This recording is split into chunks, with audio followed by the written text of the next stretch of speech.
Good morning, everyone. Bon matin à tous. J'ai oublié mes éclairages. Et voilà. There we go.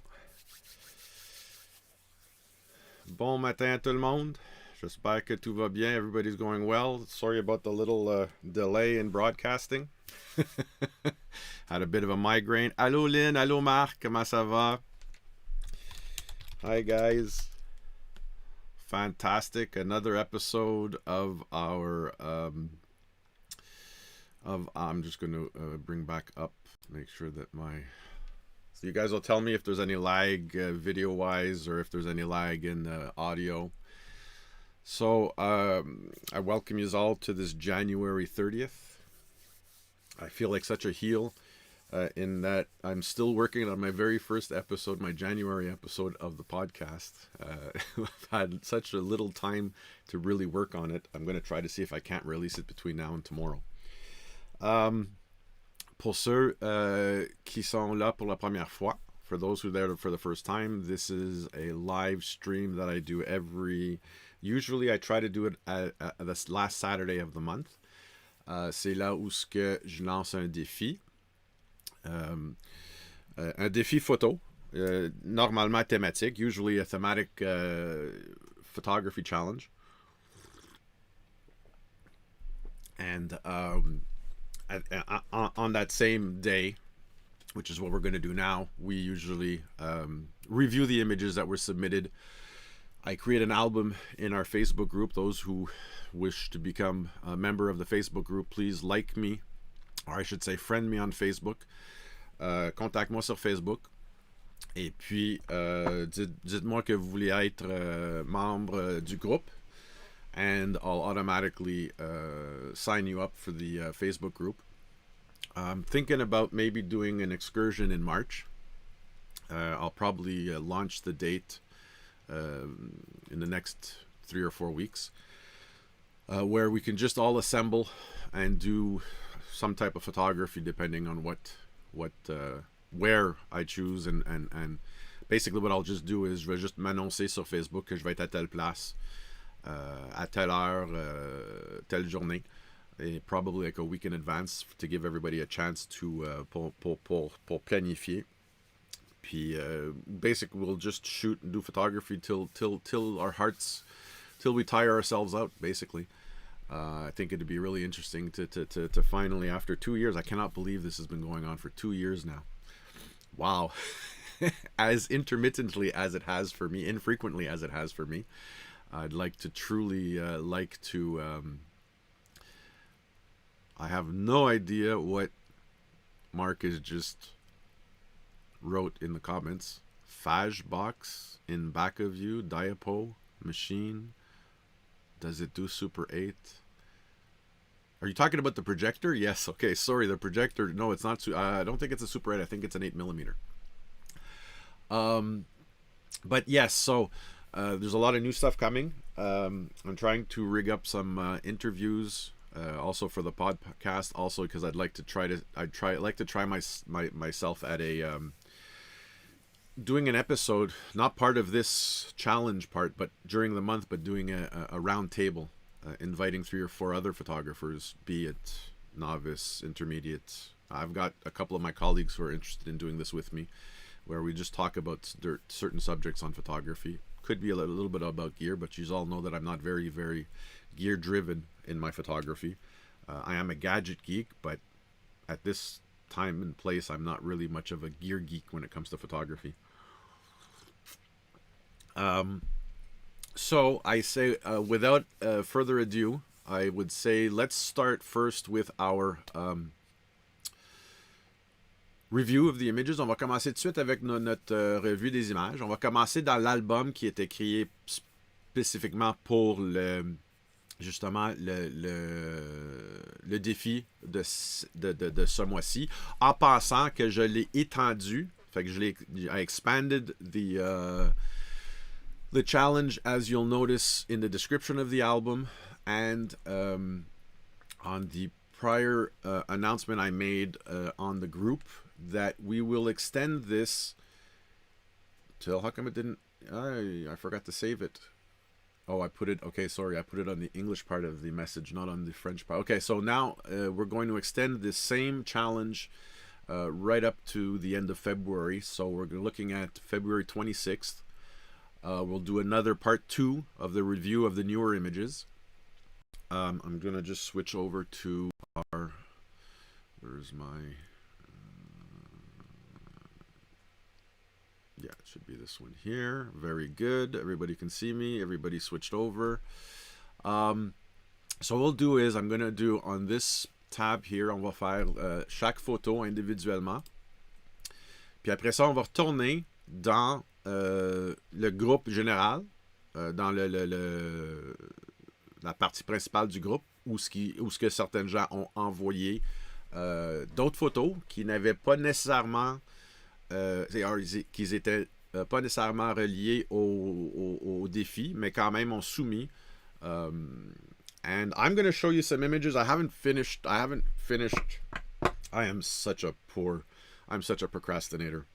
But I have here, this is also going to introduce to you my resolution for 2022.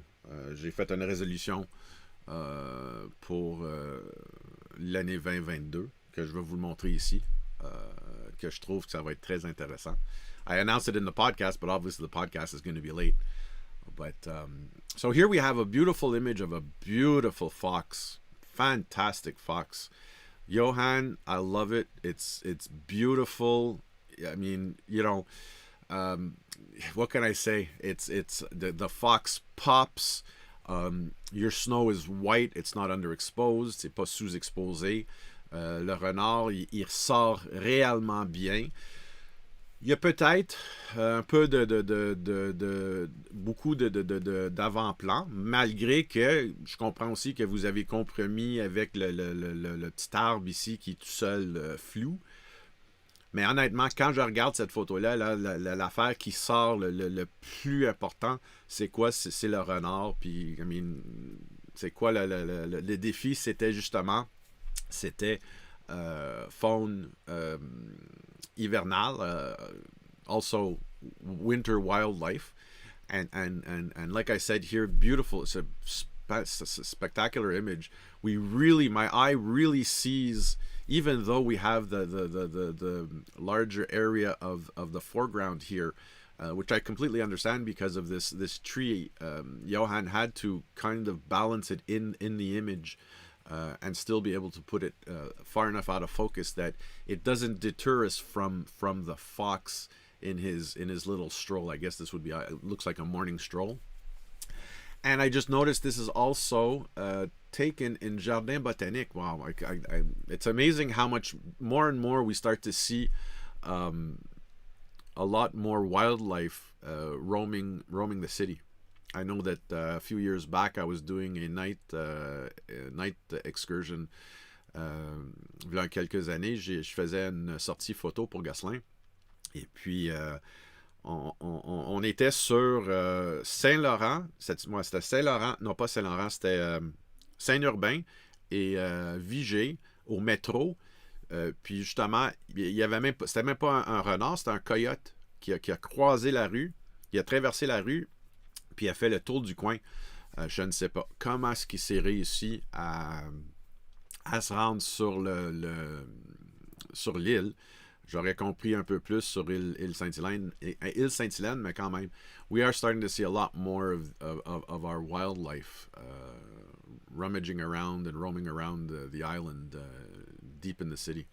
So yeah, fantastic shot here, Johan. Bien réussi. Here we have Nathalie with a beautiful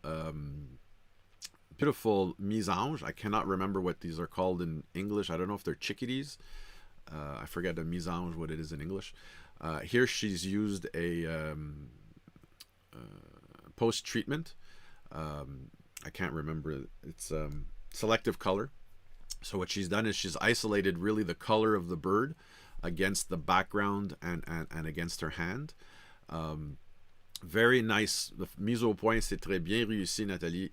Fantastique. La profondeur de champ, très bien choisie dans le sens que c'est pas juste l'oiseau qui est net, mais c'est aussi le peu d'avant-plan qui contient les graines de tournesol.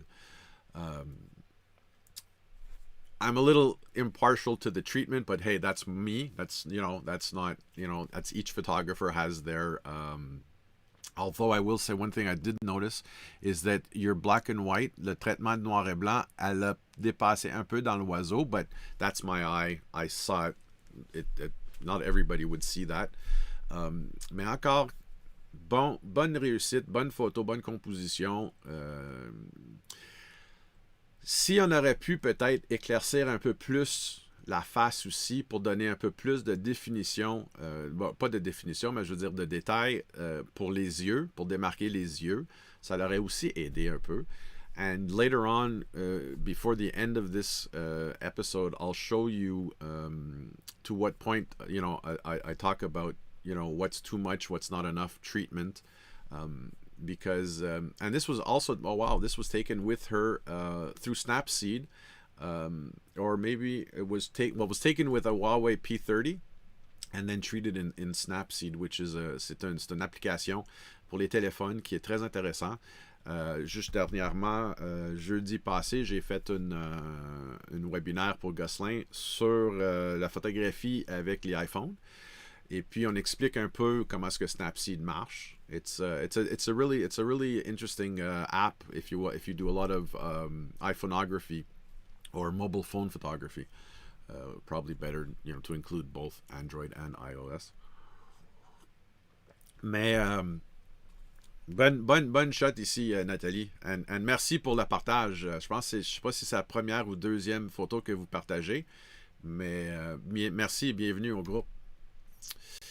Here we have Karine, who's a regular with us, and here she shot I honestly could not make out the bird aside from the fact that it's in black and white.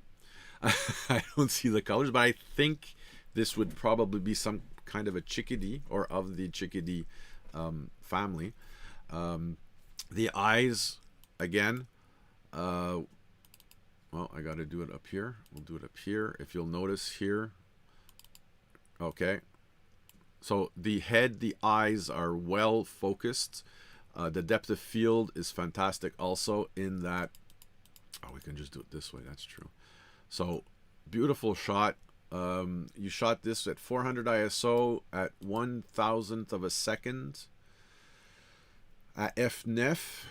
Même à ça, regardez, it would have been nice to see what focal length, because a lot of people ask me, why is it that we use such small apertures at such long focal lengths? Et la raison pourquoi, c'est que souvent, quand on regarde les objectifs dans les 100, 400, 200, 600, au tout début, vous partez des diaphragmes de grosseur genre Allô Annick, bienvenue! C'est-à-dire que quand on utilise les grands focales, souvent on est dépassé ou on part déjà à 6.3. Et puis, comment est-ce qu'on réussit à avoir le fond flou quand même à f9? Bon, la raison, c'est réellement le fait qu'on est en train d'écraser, de compresser notre image de beaucoup quand on utilise ces grands focales-là. Puis, ça se transmet en fonction du profondeur de champ. Fait que c'est sûr et certain que tu n'aurais pas le même profondeur de champ de f18 à 200, 400, 600 mm. OK? C'est juste pour dire ça, mais regardez comment est-ce que même l'effet que la mise au point est faite sur le oiseau, et puis on voit très bien que la branche, plus que la branche rapproche nous, plus qu'elle est floue, plus qu'elle est loin de nous, ça commence à sortir un peu plus flou ici dans ce coin-là. La branche derrière, la petite branche ici, là, derrière l'oiseau, il est complètement flou. Il y avait quand même un petit mouvement dans la branche, parce qu'on voit très bien qu'il y a un petit dédoublement d'image. Ça vient de l'effet qu'il y avait peut-être un vent, puis même à 1 millième de seconde, ça n'allait pas été assez pour figer cette branche-là non plus. Mais très bien réussi, bonne shot. Vous aurez peut-être aussi pourrait essayer peut-être à un 800 ISO, voir qu'est-ce que ça leur aurait donné à un 2 millième de seconde. Et même à F9, voir qu'est-ce que ça leur aurait donné peut-être à 6.3, 7.1, si tu aurais pu avoir un peu plus de flou encore à l'avant-plan. Parce qu'oublie pas que ton avant-plan devient plus flou plus vite dans sa profondeur. Beautiful shot, Karine. Merci beaucoup pour le partage. Here we have, and we could call this la faune also. Not la faune, but it says deer. Yes, it does. Deer Mountain on the hat. And again here, notice how avec le F5.6 with the 5.6, how it throws the background completely out of focus, even though we're at a low ISO, a low shutter speed, a medium shutter speed at 1/500th of a second. But having all that blur really puts our eye right on the child's face. Beautiful shot. I love the black and white as always. The black and white just it removes all of that distraction of color, and it really makes us. It even makes me want to see what's in the reflection in her irises, which we can obviously see Karine à peine dans la réflexion de ses pupilles in what we call the catch light. Karine, t'es là, et là, fantastique. I love seeing what the eyes see.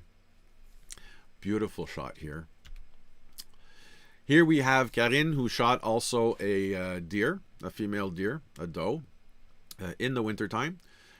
Just so that you know, all this, what you see, and it again, if you get a chance, jot down what lens you picked and what focal length you used, because you'll notice all the green that you see here in the branches and all the magenta you see in these branches up ahead. Well, what you're looking at there is what we call aberration chromatique, chromatic aberration, and these are defects that are they're an effect of the optical system. Every optical system has it. For sure, the higher priced optics will have less chromatic aberration, and on the other extreme, what we call diffraction or diffraction of light, which happens usually when we use very small apertures. In this particular case, aberration chromatique usually comes from the mid to large apertures. Here, like, we have the f9. So, I mean, there's not much that you can do with it, except en post-traitement, dépendant quel logiciel que vous utilisez, il y a toujours les corrections d'objectifs que vous pouvez appliquer.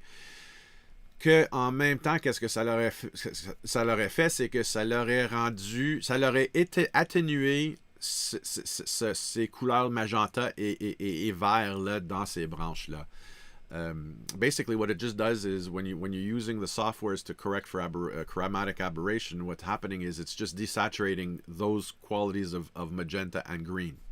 And the reason that this happens is because when you study light, you discover that the three primary colors of light focus at literally different lengths within micromillimeters, and it's those micromillimeter differences that makes the magenta more apparent and the green more apparent.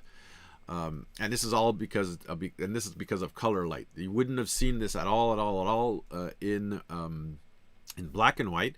It would have just brought these down to shades of gray, and you would have kind of just seen like a light gray halo around these branches and a darker green halo around these branches over here. As far as the image goes, beautiful shot. Karine t'a laissé assez d'espace de respiration dans la direction que I can't remember in French now, I lost the word. The doe is looking in, que le sujet est en train de regarder. Vous avez aussi même le cadrage, c'est que vous auriez pu peut-être éloigner un peu pour pas nécessairement couper les genoux de ces deux pattes-là, ou approcher encore un peu plus puis aller chercher le mi-cuisse. Ça aurait joué un peu moins sur l'effet que comme vous avez découpé à les genoux. C'est un effet que in composition, we don't necessarily like to crop at the joints. So when this happens, either unzoom just a bit to get under the knees, or zoom a little bit further in to get just between, just between the knee joint and the hip joint. Really get the thigh instead. Otherwise, though, beautiful. The focus is fantastic when we look at it. The eyes, great. Don't forget, this is also a resolution of the web, so it's not the greatest resolution to be, looking at the quality of the pixels and stuff. But it works very well when you're looking at the image full. Okay. And I wondered if c'est-tu chez vous que vous avez pris celui-là, Karine, ou genre un parc comme Parc Omega, qui est un très très bel parc pour visiter, autant en hiver qu'en été. Here we're going to move on to Marc. Marc, très belle noir et blanc. You're after my heart as usual.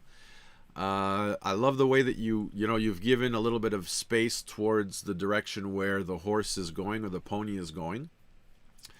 I see also now isolé. Okay, I'm just wondering if the 100 is the focal length, or is the 100 the ISO? Mark, you can come back with that answer in a few seconds. I know there's a delay.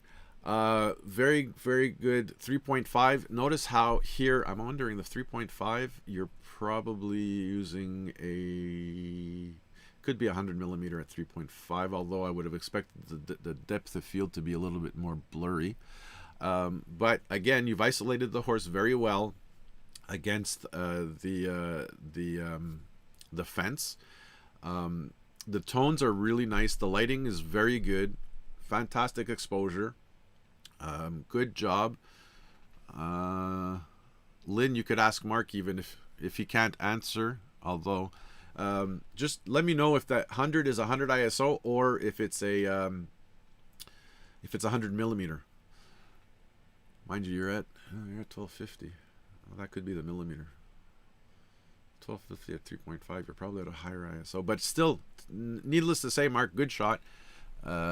Focus is good. Let me just check. Focus is good. Yeah. Everything looks really nice. Fantastic shot there, Mark. Good job.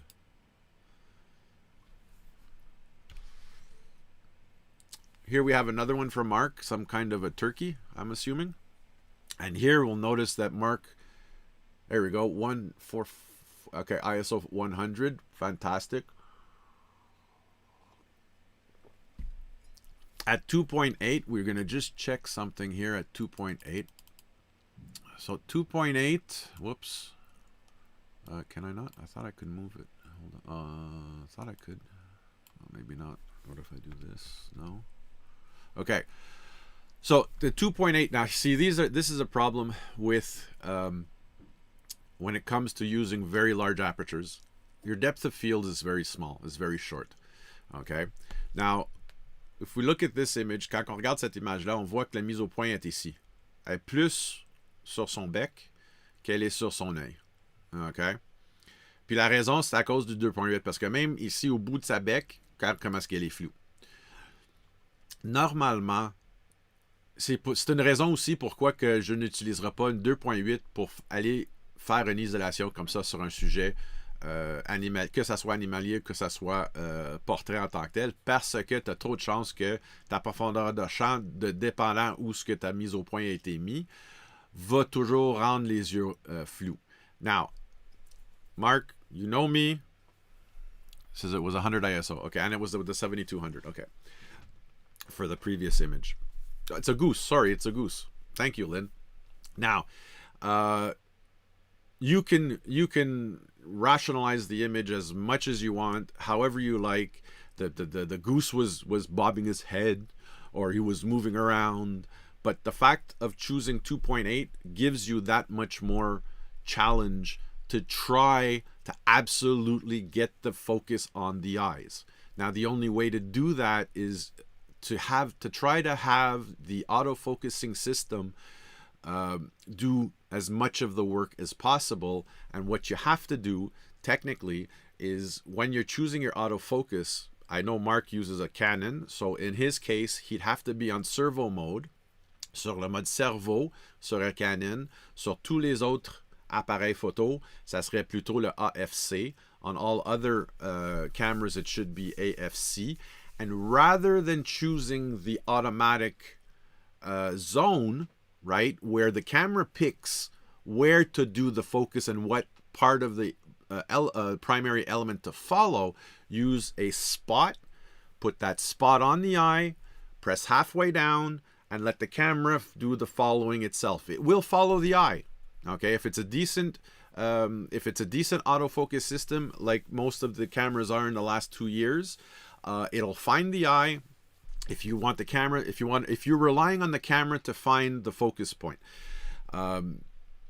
what my personal preference is when doing focusing on anything that might be moving, I prefer to determine through the center point, because Sony has a function where it's a lock-on focus, where you start in the center, you put the center dot on the eye, you press halfway, and it's going to memorize that eye. Whether I move it up and down, side to side, it's not gonna miss that autofocus.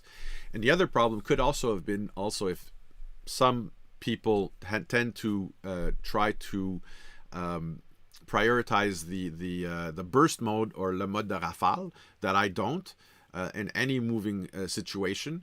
You have to understand that depending on how fast that burst mode is, the camera can still, I would say easily 1 in 2 shots, if not 1 in 3 shots, I should say, it will miss the autofocus, because it's got to constantly, after each shot, it's got to make his autofocus over again, and he can miss it at that point. So to be able to work within the limits of the camera, it's very rare that I will limit the camera to such a small depth of field that whether the goose does this or does that, I lose the autofocus automatically. So that's just something to keep an eye on, or be aware of, so that when you do use this aperture, and I mean, listen, each photographer is different. Each photographer has his way of shooting, and that's very fine.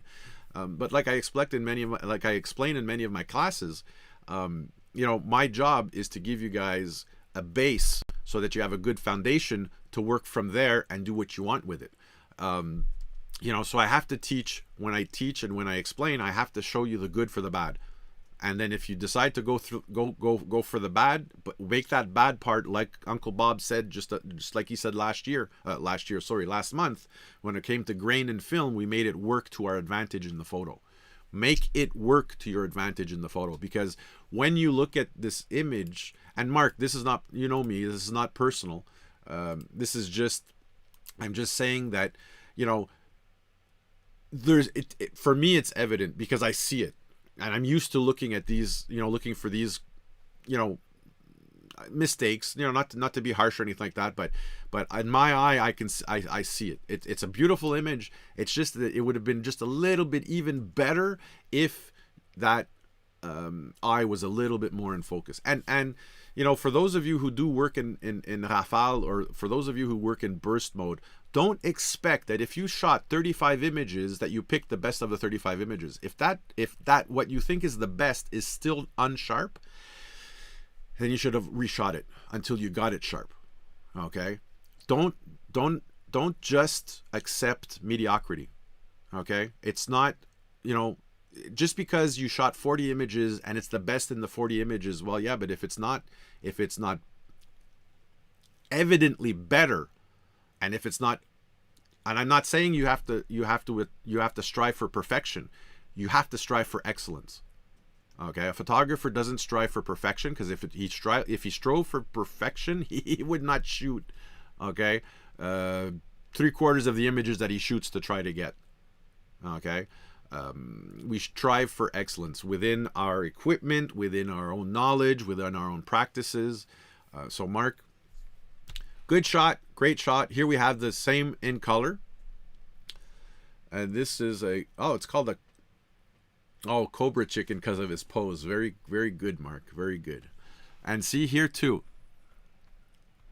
Interesting pose, evidently, and interesting. But you see where I'm saying the beak is so out of focus, and the focus is really just before the eye on this line over here, right here. Okay, and it's just practice. You know, guys, you're not going to get that shot the first time around. You have to practice. If you don't practice, you have to, you know, you're not going to, it's so important what I'm saying. You know, without practice, on maîtrise pas, we don't master our craft. And photography, whether you're novice, whether you're advanced, photography, it's a craft, and crafts take much practice. If I stop for 3 months doing what I do, and I pick up the camera again, it's going to take me a month to get back to where I was 3 months before when I put the camera down. Okay, I know this, so at that point, if I have to put the camera down for whatever time and I get back into it, I know I have to practice. So I know I'm going to screw up shots. Je sais que je vais rater des photos en temps de pratiquer pour me rendre au niveau que j'étais quand j'ai arrêté. But it's natural. It's part of learning. It's part of making ourselves better, you know. Mark, oh boy. This is a very nice portrait of a goat. Fantastic. I love it. And again, even here, notice how the eye, I mean, you have to look past the resolution. It's got to be a better way that we can, you know, see a better resolution. Next time, Mark, for the hell of it, I'm going to try it too. Try sending, instead of 72 DPI, try sending a 300 DPI. Same format, same size, just a 300 DPI to see if we can get it a little bit better. But en temps réel, it's a beautiful portrait of the goat. I like the way that you've kind of isolated him. He takes up the whole, I'm assuming my nose is... Okay, Mark, that would be frozen, not froze. There's an N missing. But it's a beautiful shot. I like the eye is good. You know, the ears, fantastic. Beautiful shot. Again, if you were shooting it at 2.8, I would try still f4, because f4 would have brought a little bit more detail here in the mouth and here in the ear. But other than that, you know, the idea, quand on fait du portrait, l'idée en temps réel, c'est de séparer le sujet du fond, pas l'œil de la tête. C'est là où j'ai des problèmes avec des très grandes ouvertures. Et c'est une raison pourquoi que, tu sais, oui, j'ai un 85 1.4, mais je ne ferai jamais un portrait à 1.4, 1.8. Il n'y a aucune raison. Puis même à ça, si je serais genre si vraiment je voulais utiliser la 2.8, mais je sais très bien que si pour couvrir la tête au complet, il faudrait que je sois probablement 2 fois plus loin pour que le 2.8 couvre. Parce qu'oublie pas que ta profondeur de champ, c'est pas juste ton ouverture. Okay? C'est une relation entre 3 choses. Principalement ton ouverture, oui. But il est relié sur ton focal. Okay? Parce qu'un 2.8 à 18 mm puis un 2.8 à 200 mm fait tout à fait des différents effets. Okay? Et la distance de ton sujet. Right? Justement, cette semaine, on parlait de mariage, car la saison de mariage va repartir. On verra à quel point que ça va repartir, là, mais la saison de mariage va repartir en mois de mars. C'est-à-dire que quand je fais les invités en sortant de l'église, là, je suis probablement à 24, 35, 24, 20 mm de focale, mais je m'en vais chercher un 6.3 pour aller chercher tous les rangées derrière le sujet, qui est le couple, qui sont en bas de l'escalier, la première rangée, mais je suis surtout entre 30 et 40 pieds d'eux autres, pour que mon 6.3 peuvent aller chercher les 20 rangées de personnes derrière eux, they could be 15, 20 feet behind, 30 feet behind up until the door. But at the door of the church, everything behind that is blurry. Okay, so you gotta, you know, experiment with different apertures, different distances, and what each aperture does at each focal length. Don't just expect that. That using the 2.8 is going to give you that background blur. It's also going to make the ears blurry. It's also going to make the nose blurry. Okay? You gotta, you know, try different. Was that the end of the album? There we go. That was the end of the album. Did we do them all? Yes, we did. Fantastic partage, guys. Fantastic share. Merci beaucoup pour tous les. 101 Dalmatians said my nose is froze. It's a joke, okay. So let's go on to see what you guys submitted to the group. Here we have a beautiful winter scene in Montreal. I'm assuming this is in Laval. Over, c'est-tu la lac des Mille-Îles? Pas la lac des Mille-Îles, mais je veux dire la rivière des Mille-Îles. Ça, c'est Johan qui a partagé ça. And look at here. What am I saying? It's right there. Panoramique de parc de nature de l'île de la Visitation. Beautiful shot. And you'll notice here how his depth of field starts right at the bottom of the frame, all the way down to infinity. Right here, he was probably using a relatively small aperture, and the focus is not necessarily. And this is something also for you beginners out there. You don't focus on the farthest point in a in this kind of a photo, in a landscape photo. You focus at 1/3 distance. So whatever that distance is, whatever a third of that distance would be normally, and if you're using f16 or f11, I would focus somewhere around here. And using f11 and f16 will give me this sharpness here in the front. Johan, le seul commentaire que j'aurais sur l'exposition, c'est un peu sous-exposé. C'est-à-dire que la neige est un peu mauve. Mauve veut dire qu'il est un peu sous-exposé. Okay, but other than that, it looks like it was a really, really cold day, but a fantastic outcome here. Oh, wrong way. I gotta go the other way. Here we have Fabrizio, alone in the streets of old Montreal. Beautiful shot, and I noticed there's a fog. It looks like there's a fog in this image here. I have no idea. I'm not sure if this alone I feel in this picture have to find a harmony in the aloneness. I love the shot. The snow is properly exposed. You could have maybe just underexposed it a little bit more so that we could get a little bit more of the footprints in the snow. But other than that, beautiful shot. I'm assuming this was shot with an iPhone at the widest angle, depending which kind of phone you had. But beautiful shot there. Here we have toes. So here's a thematic. We could also call it a triptych, in the sense that you've got three people with their feet. Beautiful black and white. I love the contrast between the white sheet and the black leather sofa. It really brings out the feet, the toes, different sizes, different shapes. La gel, hein? La gel avant que la neige bon, malgré if this was shot on the 10th of January, la neige a déjà tombé, but still, it's a beautiful shot. I love, on voit bien les cristaux, le givré sur les feuilles. C'est très bien exécuté. Un peu, tu sais, à cause, ces photos-là sont quand même problématiques à prendre en photo parce que tu as tellement d'éclats de lumière, c'est de trouver la balance entre qu'est-ce qui est ombrageux puis qu'est-ce qui est surexposé. C'est surtout difficile à voir.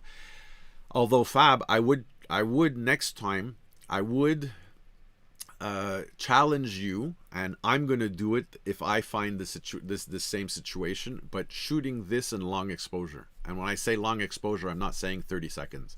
I'm saying like a shot, like a 5 to 10 minute shot, just to see if what I've captured in my long exposures is valid all the way around. And that is that having a long exposure, having that time it takes for the light to be captured by the sensor, it usually brings out much more information in these highlights. It's weird to say, but I'll show you one image later on if we finish soon enough. I don't want to keep you too long. I know it's a Sunday morning for everybody. Here we have Fab with a photo of a dog. Fab, I'll tell you, man, I love you. The eyes are the eye. Look at the eye. The eye is out of focus. You know, the focus was more over here on the nose. Actually, it was even further than that. It was more here on the paws of the paws of the dog. And there's a lot of empty space over here, Fab. It's okay. Here's another one. So this must be a dog park in Terrebonne. See, here's a good example of le capteur, à quel point que tu sais, dans les hautes lumières versus les basses lumières. When you're shooting stuff like this, where you have a section that's very, very, very bright and a section that's mediocrely dark, this is where it really tests your sensor to see how much of a dynamic range it has, that it can capture all detail in the highlights versus all detail in the shadows. But again, you got to work with it, and you got to make it, you know, it might have been a little bit easier, a little bit better if Fab had just moved 2 feet over to his left and shot the dog from his right side rather than from his left side. Creative mind. Okay. Alrighty. Personally, I see more don't take my picture here, but that's okay. I love the black and white. Look at the skies. The skies are beautiful. The detail in the shadows, in the grass, fantastic. And still yet, in the shirt of the child, you see the whites for white and the black is black. Beautiful execution of exposure here. Composition also. Look at how the child is balanced with that tree behind that extends out, and how the child, you know, Fab decided to crop it here at her torso. Very good. Sorry, wrong way again. Christophe, le foie est là. La nature est nue. Voilà. Belle photo. Un peu sous-exposée, Christophe. La neige devrait être un peu plus blanche. Quand même, ça leur est sorti un peu plus l'arbre, surtout dans la zone ici foncée. Mais quand même, c'est une bonne choix de profondeur de champ pour séparer réellement l'arbuste versus son fond. Vous auriez pu aussi inclure peut-être un peu plus de l'arbuste, juste pour le, montrer un peu plus, pas juste le centre, puis découper les branches qui sont coupées de ce côté-ci, quand même, but vous avez quand même été chercher le sol, très, très bien exécuté. Anybody new come on yet? No? Okay. Here we have Fab with his lonely chair. I'm not sure where he found this site. It's a fantastic site. I love the black and white, the crispness of the black and white. I'm assuming this was shot with the camera, not with the phone, because there's not that much distortion on the sides. But still beautifully executed. I like the way that the seat, he came down in perspective to bring the seat up to contrast it over with the water. If he would have been just a little too high, we probably would have lost the seat of the chair in the debris of the ground. And I love the quality of the sky. That contrast in the sky, the detail in the sky is very well executed here. Good job there, Fab. Another one from Fab. Here we have a knot in a tree. Interesting knot in a tree. I don't know. I can even see some kind of like an animal here. I don't know if it's just my after my migraine yesterday, if it's influenced my vision, but beautiful. Look, actually even looks like a portal to another, could be a portal to another dimension. The wardrobe from the witch, the Lion, the Witch, and the Wardrobe. A beautiful shot here. That little treatment of green it's a nice little effect. Again, it's an effet post-traitement. Here's a beautiful vintage looking image of a deteriorating barn. Une grange, comment est-ce qu'on dit ça? En tout cas, you get the main image here, the main idea. But it's a beautiful shot. I love the way that he used, the noise in the sky here to give that a degradation here, a gradation too. Very, very contrasty. But again, that's also part of the image. Is it very important to see what's inside the barn? Is it very important to see what's on the side of the barn? Or is it just really to see the shapes here? And actually, if you look further back, everything is leading to where? It's leading to a point of probably another barn in the back. You know what I mean? It's really amazing what you can do with perspective. This is evidently a photo treatment, so alternative abstracts, and this is an abstract photo as it is. Very interesting as far as an abstract goes. I'm assuming this is all based on a wintry landscape that he used with a Photoshop treatment of using a not green mask, but a masking of a couple looking into the horizon, or looking out to the horizon. Cuba. So this is in Cuba. Sorry, it's not winter. This is a beach. Here we have another one of Fab's abstracts with oh my god, with his lifetime model Giselle. Sorry. Here's another abstract. Fab's great when it comes to abstracts. This was taken at la prison à Trois-Rivières. Beautiful shot here. And this one comes from the album. Let's keep going. Fab has got a beautiful field of sunflowers here. Beautiful, beautiful, beautiful result here. Notice the depth of field right from the foreground all the way down to the background. Everything is sharp. Very nicely executed. He kept the main stock here of I don't know if that looks like a stalk of corn caught in the middle of a field of sunflowers, but beautifully. The colors are beautiful. That looks like a fly. Here we have a beautiful portrait from Fab, black and white, and you'll notice his eyes are sharp. Fab, if you get a chance, comment in here and see, and just let us know what aperture you used here. I'm sure you used somewhere between 5.6 and f8.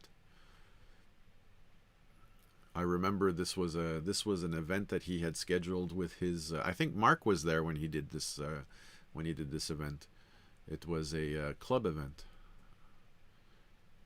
Another beautiful black and white portrait. Fantastic. Here we have Mark with his expertise in Photoshop.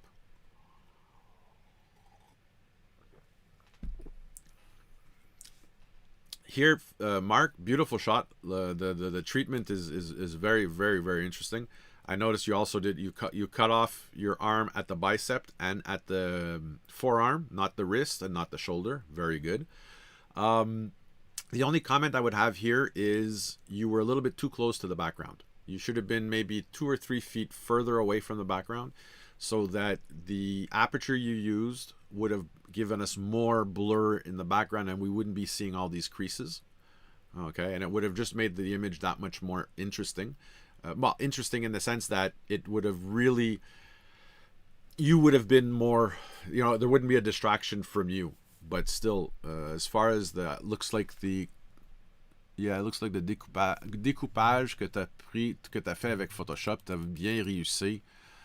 Il y a pas de, I don't see any type of, comment je dirais, il est bien gradué. It's well blended into this image, into the photo, into the original photo. And I'm sure, yeah, right. You smoking a pipe. I smoked pipes. You never smoked. Oh, sorry, wrong way. Good job, Mark. Fantastic. Here we have Tia with Tia Bobby with a beautiful shot of this is, if I'm not mistaken, this is some kind of a lighting system, a light warning system, I guess for the planes, and he put his emphasis really on the largest element in the foreground here, and slightly put the background, which is the plane, out of focus. So for me in this story here, the flyover, this is some kind of signaling system to the planes. But it's very, very, very, and I mean the focus is bang on. I mean, see, you couldn't have gotten a better focus than that. That was fantastic. And the aperture you chose too, I mean, was probably somewhere in the low to medium apertures. Here's another one from Tio Bobby. So the cruise ship docked at the dock. Beautiful shot. Obviously in low light, high ISO. It's not a problem. It works in this image. That graininess in the clouds gives a little bit more definition to the clouds. It's a fantastic shot here. Beautiful shot. And this is a perfect example, you know, juste à cause que je dois utiliser un ISO élevé, il ne veut pas dire que je ne peux pas prendre une photo. Je ne vais pas ennuyer de faire la photo parce que mes ISO sont trop élevés. Dans ce cas ici, on utilise le bruit en fonction de la photo pour donner, pour qu'elle marche avec la photo. Fabrizio with his double exposures, triple exposures, applying that textured exposure behind the subject or on top of the subject. Beautiful composition though. Fantastic shot here. Some more abstracts with Fab. Here's working with vapor or smoke. Excuse me, smoke. Another, I mean, really, Fab, your thumb, seriously, come on, man.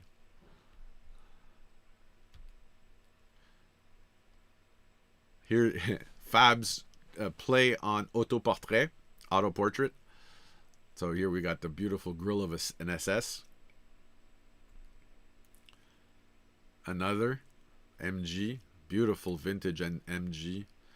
Look at how the focus is right on the emblem, and the aperture chosen brings the whole car into focus, the whole front end of the car in focus. Packard Bell 12, if I'm not mistaken, Packard 12 was a 12-cylinder.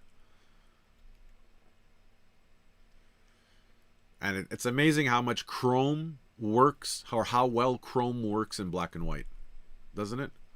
Removing all the color of the actual hood and the ornament, you know, pour moi là, la noir et blanc toujours, elle m'a toujours parlé beaucoup plus que en couleur.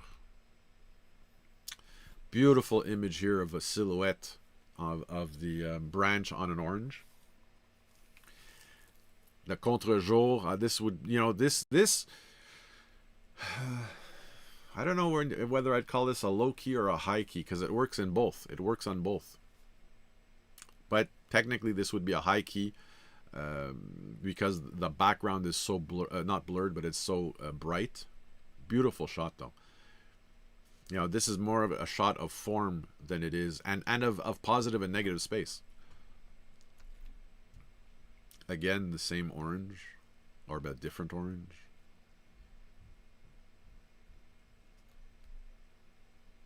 Tia Bobby, l'atterrissage, the landing of the plane. Boss, the plane.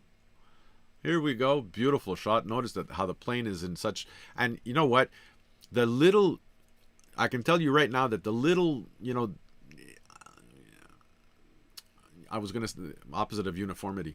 The little, it's the heat coming off the tarmac. That's the atmosphere. It's the atmosphere where the temperature of the atmosphere is always in changing. That's giving that little bit of and we don't have the aperture on this one, not the aperture, but I should say the shutter speed. But this is a beautiful shot where we can see where the plane is going. It's frozen in midair. It's a beautiful shot, and notice how the way that he cropped it, that, you know, we have the post here and the post here to balance each side of the image, and the sailboat in the back just plays so much more to the photo. And in this particular case too, the focus being done on the plane puts the background slightly out of focus. Still works for this image very well. There we go. Man in the mirror. Hey, that's a nice shot. See, I'd like to know how long did it take you to see that image, to see the reflection of the gentleman looking at his iPhone in that image. It's fantastic. It's a beautiful shot. And notice how the blur, the depth of field, really brings us down to here where the focus point is. Really well chosen. Beautiful shot. Love it. Fabrizio with more of his abstracts. So here we've got some ice. I'm assuming this is some ice and some water on an asphalt road or on a gravel road. Look at the different, you know, I know that we're a society where we swipe and swipe and swipe, and we see so many photos, but you got to take time. You got to give the photo the right of having enough time to see the image, to see the elements, pour voir l'image, l'histoire dans la photo. Tu sais, garde la relation entre la partie qui est réfléchissant, qui est surexposée versus celui qui est moyenne, puis celui qui est sombre. You know, the negative space, or the darker area here, is just about equivalent to these two spaces here that Fab has shot. Fantastic shot there. Christophe, un ancien photo de mai 2021. Fantastique. Le traitement du couleur, je ne sais pas si vous l'avez joué un peu dans une logiciel, mais c'est un très bel... La profondeur de champ il est bien réussi. Je t'avoue que le seul petit hic, c'est l'effet que c'est... a l'air un peu croche, a l'air être un peu plus pesante à gauche qu'à droite. Ici, l'horizon, ça l'aurait été pas... C'est-à-dire que le cadrage, ça l'aurait été pas basé sur le balcon qui est ici dans l'avant-plan, mais plutôt sur les tours, les gratte-ciels. Parce que les gratte-ciels ont l'air tout un peu tassés. Puis ça se règle très facilement en post-traitement. Mais c'est aussi de le voir dans le viseur pour que les éléments les plus évidents, les plus prioritaires soient droits. But other than that, très belle vision de notre vue de notre ville, notre belle ville de Montréal, le centre-ville en tant que tel. Fabrizio, photo de rue. So this is Fabrizio's take on street photography. And here we have somebody walking on a cobble street road, probably St. Paul. I love the shot with the shadow. And notice here, it's not the person, it's the shadow that's really evident here in this photo. Really well done. This is the whatchamacallit. That's the just to say that we've reached the end of the album, because this is the cover photo, I believe, if I'm not mistaken. Yeah, that was the last one, which was actually, that came from Fab an hour ago. Fantastic. Good job, everybody. Fantastic job, everyone. I'm going to show you a couple. So I've made this new resolution before we finish up here today. I've made this resolution that, and you've known me for the last 2 years, I don't post very much things, not because I don't want to post, just because time gets away from me really quickly during my weeks. But je m'ai fait une résolution en photographie, surtout pour la nouvelle année. Et puis cette résolution-là, c'est que je vais d'ici chaque semaine essayer le plus possible, chaque semaine à peu près, de imprimer. Oh, let me get rid of the share screen, because we'll come back to the share screen in a minute. But what I'm doing now is I'm printing And this is a simple 5¼ by 8" because I just take I print on. This is, as a matter of fact, this is what is this? This is Ilford heavyweight matte duo paper. It's thick. It's rather thick, thicker than you would normally than a regular paper. And I'm shooting 2 images, or I'm printing 2 images per page, cutting them in half so that I have people can see the different images that I do shoot, and that they can also finger through them physically, the way we used to do with photography, not on a screen. Okay. All right. But this actually comes from a film, my first film development on my my Leica, which is right here. My Leica 3F, which is a totally manual camera. It has absolutely no electronics whatsoever in it, no light meter. Okay, so all of the lighting, all of my exposures are based on the famous rule Sunny 16. And I can show you the contact sheet. I have the contact sheet here. I was really proud of it because out of 38 photos, all 38 were properly exposed. Whether or not I was inside, outside, in the sunlight, in the shade, in the lab, it was all well exposed. But the idea for me is that every week I print at least 4 to 6 shots of the photos I've shot during the week. I don't know if I can see there's a bit of lag. Hold on. Let's try that again. It's not receiving enough video to maintain a smooth stream. Okay, they'll experience buffering. For some reason, my internet has lagged. Apologize for that, guys. Give me a sec to go back to it. Should clear up in a moment. Hold on a sec. Let's see if I refresh this. Is it going to give me a better message? Yeah, it's I'm telling you, Videotron is not at all what I had expected it to be. Even my web browser is, even my web browser. Let me know, guys, if it gets a bit better. Okay, but I'll try to go a little slower. So here's one image from what I has printed out over the week, I'd say even the last couple of weeks. And to go, so here's another one. Okay, I'm going to bring it up a little bit closer.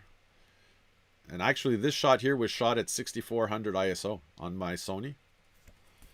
I'll give you another one here. There's another one. My wife and my youngest.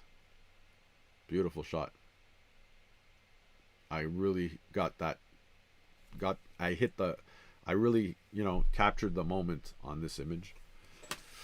So there's another one. Here's another one of my son at Christmas time. We were at my mother-in-law's. Okay. Here we have for the few moments that they get along, that they're on the same page. My 2 youngest. I've got, what else have I got here? I've got, oh yes.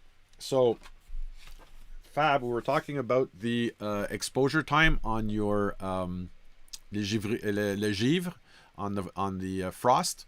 Well, this image here I shot of a waterfall in broad daylight at 10 minutes and 55 seconds, and you might not be able to see it here, but we'll take a quick look in Lightroom, and you'll notice that the waterfall itself, I regained a lot of detail in the actual current of the water.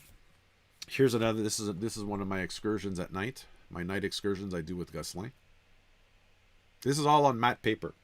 I know you can't see it on the screen there, but this is all on matte paper. If ever you guys pass by Gosselin, you just come and knock on my window at the aquarium. Here's a little macro shot. I think Mark was there when I shot this one here. It was in the time we went to Saint Agathe with Richard.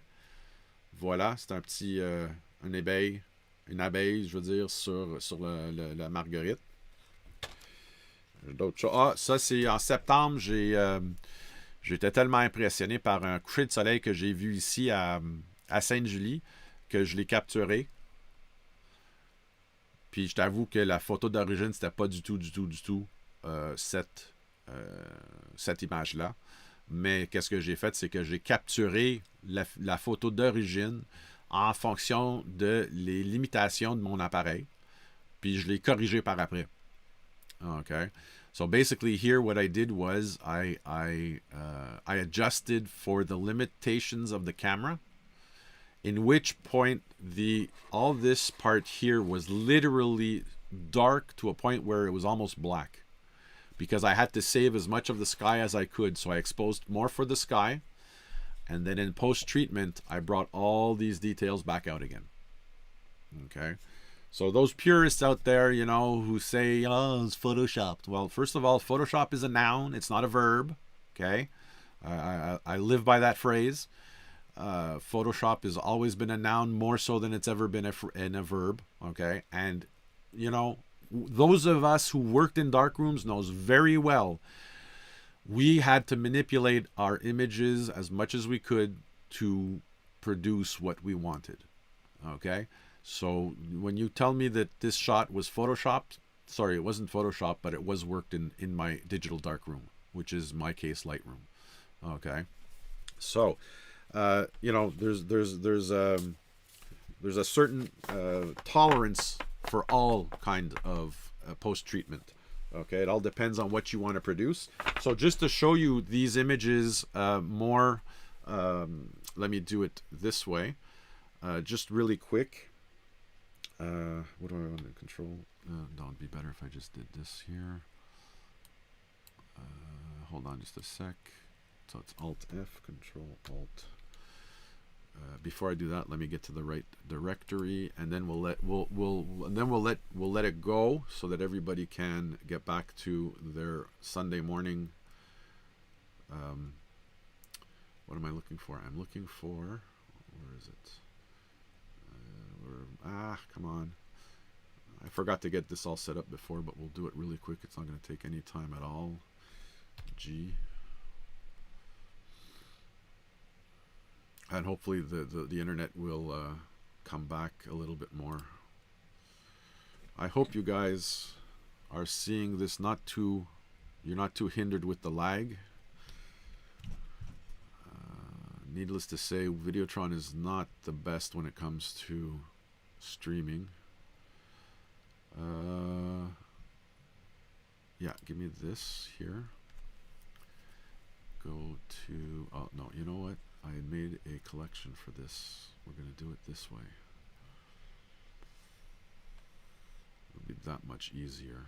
Give me my collections and give me my, where are you? Where are you? Where are you? Here you are. Printed images, that's what I want. So I'll give you just a quick sample of the, this is good. And I want only these. Beautiful. So this one here was the Control Alt F. Tell me, guys, do you see, am I on the right screen here? Yes, I am. Good. So what we're going to do here is Shift E. And I'm going to just check my video feed once. Oh, I'm not going to be able to check my video feed.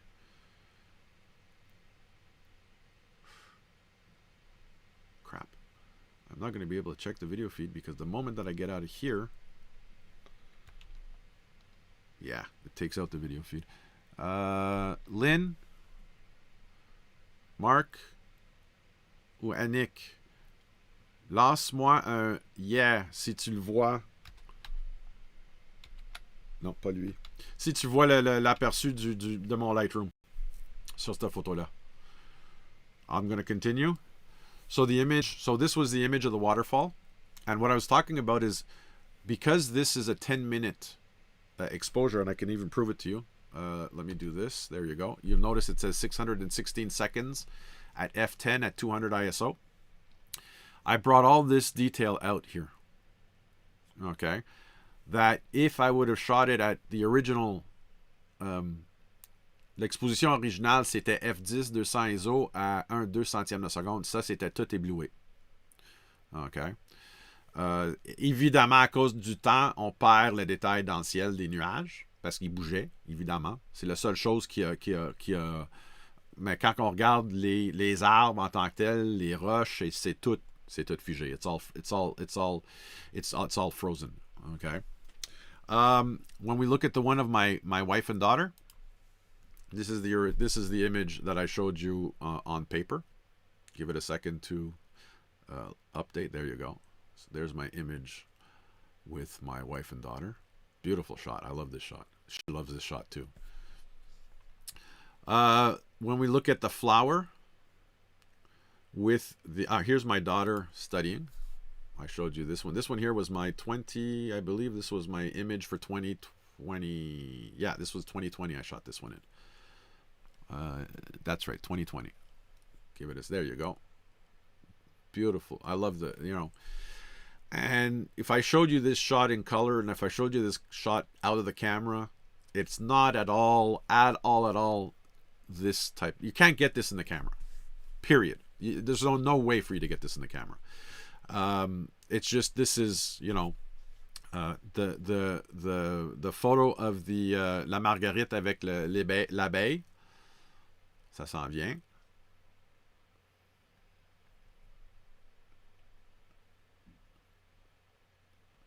My Lightroom's got to catch up. Give it a sec. Come on, dude. Here we go. Beautiful shot. Look at that. And I'm not... beautiful shot. Sorry. It's just... I don't know. It's just... Listen.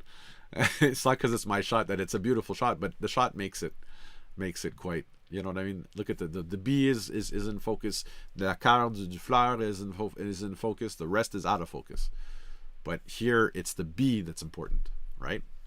To go on to some of the other ones that I shot, here's the one of the night à Montréal, sur boulevard, boulevard Robert Bourassa.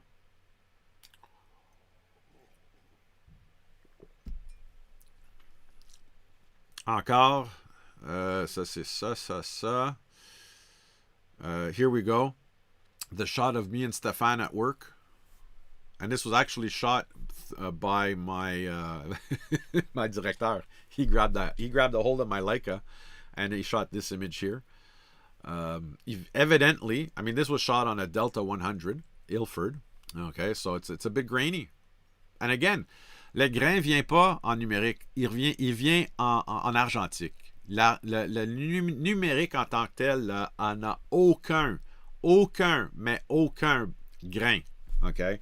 And I'll argue anybody who tells me the digital photography has grain, because when you look at this image over here, how am I going to do this? Okay, I'm going to do it like that, and then I'm going to do Shift C.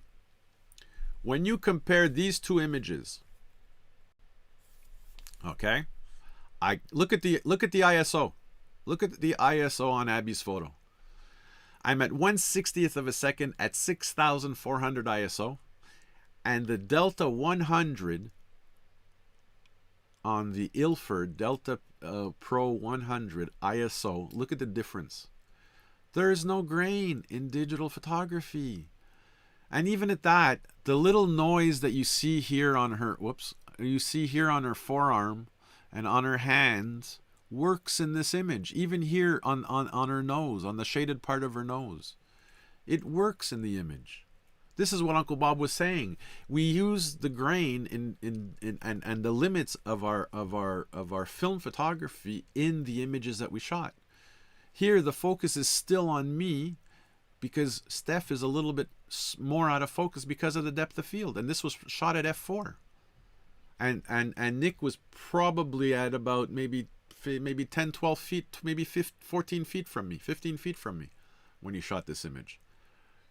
But you see, so I'm sorry, when it comes down to it, there's just no comparing.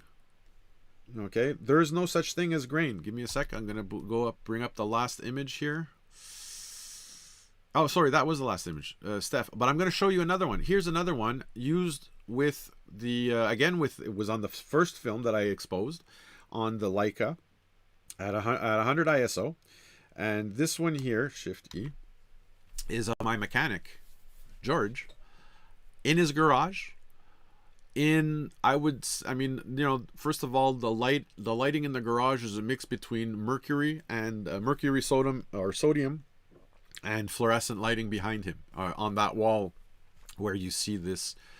So the lighting to begin with, and he had his flashlight at the engine, so what's lighting his face is the reflection from the flashlight on the engine block back into his face. That's what's lighting his face. But there's no reason why this shot should not have been taken. You know what I mean? It's the choices that we make that produce the images. And you know me very well. And to close this off, you know me very well. I don't shoot for I don't shoot for others. I shoot for myself. If people don't like my images, that's their prerogative. I don't force anybody to like any of my images, but my images are a product of what I see. They're a product of my own art. I'm not an abstract photographer. I don't wait for people to tell me what they see in my images. I tell a story in my images. And if the person looking at the image doesn't get the story, then there's something wrong that I did. I did something wrong in the image. And the next time I shoot that same type of image, I'll reflect on what it was the person didn't get. And I'll try my best, to my best capabilities, to correct for whatever didn't work in the last image. Okay? Even after 40 odd years of doing photography on and off, I'm not perfect. I'm nowhere near a master photographer, and I don't project myself as being one. But I do strive for a certain, again, excellence in the photography that I do. And I want everybody who shoots with me or takes classes from me, I want them to understand that good photography is from within. Okay, it's yes, the triangle, is the technical part. It's the lighting part. But whether it's slightly overexposed, whether it's slightly underexposed, doesn't make a difference. Does the image tell the story it should? That is, photography, and I said it in my class on Thursday with the mobile photography. Photography is not just pushing on a button, capturing a moment. It's capturing the moment and having that image tell the whole story of that moment. Okay? And I was lucky. I was very lucky in my life that I had a mentor, like Uncle Bob, my dad and Uncle Lou also. But Uncle Bob, I always remember Uncle Bob, that no matter what the event, what the gathering was, I'd have gone through 36 exposures within an hour to an hour and a half and still not captured one story of the event or gatherings moment. But Uncle Bob would go in with a camera and come out with taking one picture, and that one picture told the story of the whole event. It was, and still today I aspire to that. And see, I thank you for all of that. And I know you didn't teach us, you didn't actively teach, but it was just in observing you and observing the results that you'd get. That's, and I hope that, not everybody, maybe some of the people that I teach, some of the people get that from me, because that's what photography is. It's replicating what you see in a moment, and being able to tell that story. Yes, I tend to be more of a street photographer, a photojournalist, but even in the art, even the art of when I do portrait, when I want to tell the story of the person. So, not to be sounding too long-winded, I'm just going to go back to, let me see here. Do we have any other comments? No, we're good. I want to thank you all. Je veux vous remercier tout le monde pour justement brancher. I'd like to thank you all for connecting. I hope to see you guys in a few days when I have some other stuff that I'm going to present. Don't forget, we're going to go back to the album, which is here. No, not this one. The album back here.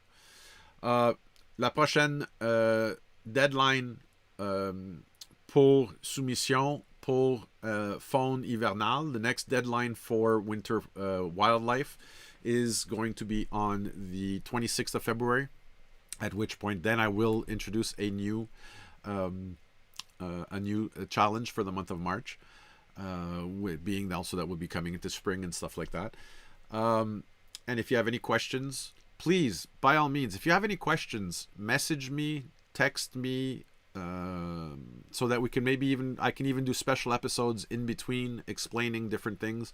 I'm working on a couple of videos of post production in the different softwares that I